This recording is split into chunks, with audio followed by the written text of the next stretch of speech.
barkada at ako mismo ay pag nakapatay ka o meron ka nagawang mali, ang Diyos lalayo sa iyo.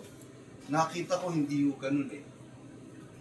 Si Cain, nung mapatay niya si Abel, yun ay dahil sa kanyang inggit.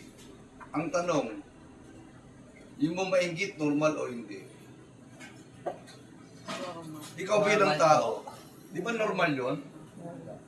Kaya lang nagiging mali kapag nagpasulsul ka. So si Cain, sinulsulan ni Lucifer. Siya yung magaling na, siya yung author ng Marisol. Kumbaga sa sobrang inggit ni Cain sa kanyang kapatid, may nag-udyok sa kanya. Parang si Eva, sinulsulan din si Eva na talaga ba? Kumbaga si Satanas,